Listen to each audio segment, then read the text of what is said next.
Shock are of four types: hypovolemic shock, cardiogenic shock, obstructive shock, and distributive shock. First of all, hypovolemic shock. Cause of hypovolemic shock, it may be due to dehydration, burn, peritonitis, pancreatitis, and the skin. It is due to volume depletion, and the skin should be cold coming skin.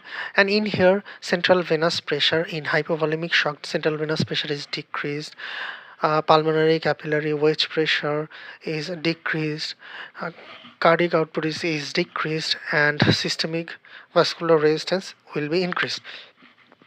In cardiogenic shock, like in heart failure, ventricular arrhythmia, cardiogenic MI heart failure. In that cases, there is left heart dysfunction, and in there is cold coming skin.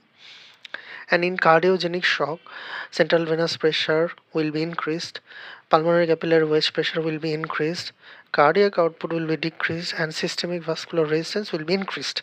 And in obstructive shock happens due to pulmonary embolism and tension pneumothorax, also in cardiac tamponade. But in pulmonary embolism and tension pneumothorax, it mechanism is impaired cardiopulmonary flow, and there is cold coming skin.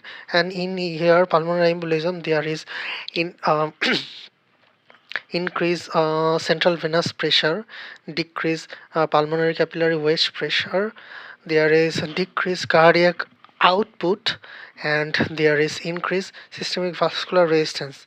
And in cardiac tamponade, just like cardiogenic shock, lie in here, there is increased central venous pressure, there is increased pulmonary capillary wedge pressure, and cardiac output will be decreased and increased systemic vascular resistance. And in distributive shock, like in sepsis, anaphylaxis, and CNS injury, it happens due to vasodilatation, and in here there is warm dry skin. And in sepsis anaphylaxis, what happens, central venous pressure is decreased, pulmonary capillary pressure, wedge pressure is decreased, cardiac output is increased, and systemic vascular resistance is also decreased. And in CNS injury, everything like central venous pressure, pulmonary capillary wedge pressure, cardiac output, and systemic vascular resistance, all the thing will be decreased. And this is all about the cause, mechanism, and the pathophysiology regarding shock. Hope you enjoy it.